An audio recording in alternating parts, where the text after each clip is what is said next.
Hello friends, welcome to my channel greener ট্রুফ and nature লাভার।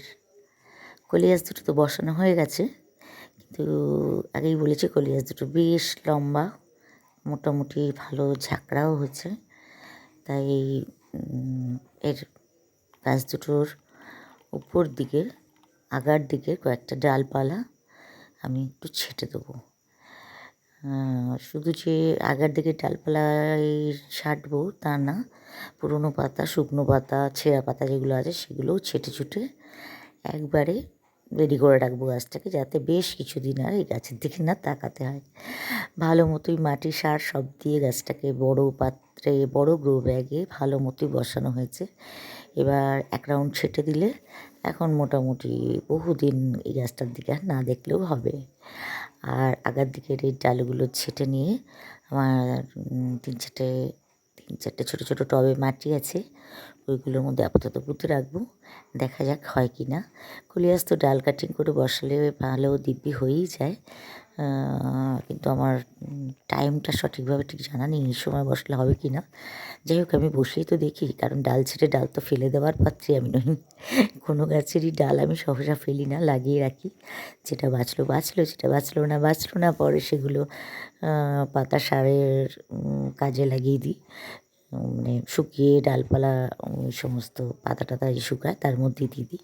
কোনো কিছুই ফেলা যায় না, সেগুলো আবার বেড তৈরি করতে লেগে যায়। যাই হোক, একটা তো ছেটে নিলাম, এই যে আরেকটা দু রঙের, সেটারও মাথার থেকে ডালটা বেশ বড় সড়োই ছেটে নিলাম।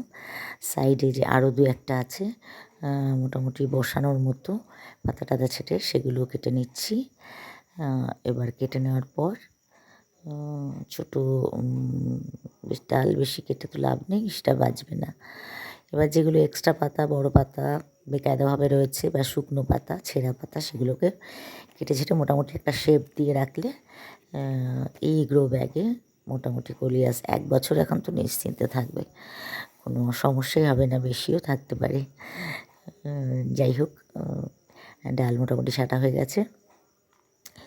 এক্সট্রা পাতা, শুকনো পাতা, ছেঁড়া পাতা এগুলোও সব একেবারে অ্যাট এ টাইম করে নিলাম, ছেটে ছুটে একদম কাজ কমপ্লিট করে নিলাম। এবার ছোট ছোট ডালগুলো বেছে বুছে দেখতে হবে যে কটা বসানো যায় সে কটাই বসাবো। বাকি আর যেগুলো বসানোর মতো না সেগুলো বসিয়ে লাভ নেই। যাই হোক, দুটো গাছকে রেডি করে সাফের জল দিয়ে নিই। এবার আমি কাটিংগুলো একই সাথে লাগিয়ে দেবো, কারণ কলিয়াস গাছ খুব নরম গাছ, তো কাটিং যদি এক্ষুনি না লাগাই, একটু পরে, কয়েক ঘন্টা পরে হলেই ওটা নেতিয়ে পড়বে। ভীষণই নরম ডগা, নরম পাতা, তাই তখন আর ওটা লাগানো যাবে না। তাই এক্ষুনি এই কাজটা কিন্তু করে ফেলতে হবে। যাই হোক, আমি সাফের জলটা মোটামুটি একদম পুরো গাছটার মধ্যেই ঢেলে দিলাম, কারণ সাফ পাউডারটাও শেষ হয়ে গেছে, ফাঙ্গিসাইডটা। তাই 1 মগের মতো যা জল হয়েছে সেটা মাথা দিয়ে ঢাললাম এই কারণে, কারণ যে জায়গাগুলো থেকে কাটিং করলাম সেই জায়গাগুলো আলাদা করে সাফ লাগানো গেল না। তাই জলটা মোটামুটি মাথা দিয়ে গোড়া অবধি পুরোটাই ঢেলে দিলাম, আশা করি এতেই কাজ হবে। আর এখন এই ছোট ছোট যায় 3-4টে টব আছে, মাটি ভরাই আছে এগুলোতে, সেগুলো নিয়ে বসে পড়লাম।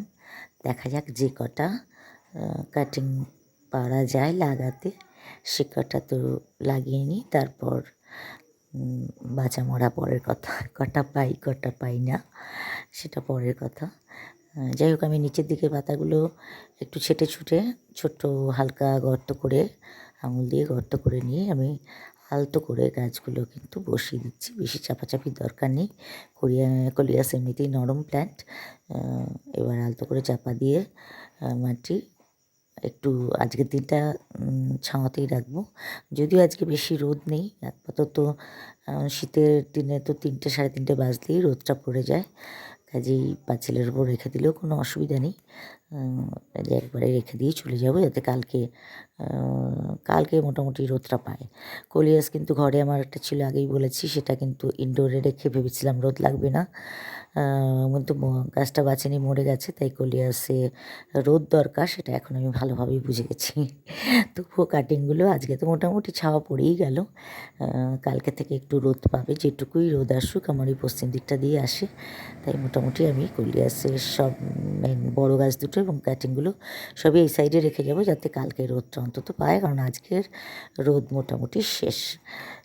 রোদ পড়ে গেছে, শীতের রোদ, কাজেই 3টে 3:30 পর কিন্তু আর রোদের কোনো জোরও থাকে না, তেজ থাকে না, আস্তে আস্তে বিকাল হয়ে যায়।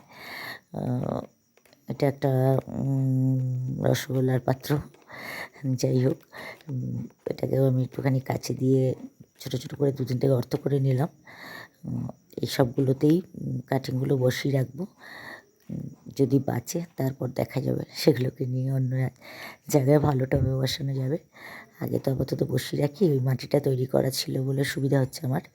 যে টবগুলোয় মাটি নেই বা যে পাত্রগুলোয় মাটি নেই সেগুলো আমি এখান থেকে পটাপট দিয়ে নিয়ে কাটিংগুলো বসাতে পারছি, নাহলে কাটিংগুলো এখন আপাতত ফেলেই দিতে হতো এখন মাটি তৈরি করতে গেলে।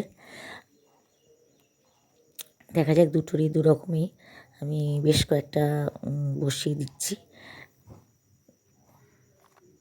যদি বাঁচে তার থেকে একটা দেব মেয়েকে, আর একটা আধটা যদি বাঁচে সেটা আমার থাকবে। বসিয়ে যাচ্ছি যত্ন করে, এবার যা হবে দেখা যাবে। কলিয়াস প্ল্যান্ট কিন্তু একটু রোদ পেলে খুব ভালো হয়, আমি দেখেছি। প্রথমবার আমার ফুলই হয়েছিল ওটাকে পুরোপুরি ইনডোরে রেখে।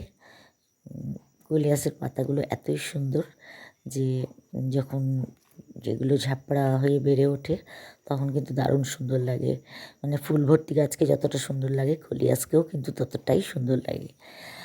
তো খুবই নরম গাছ, খুবই ডালপালা নরম। আজকে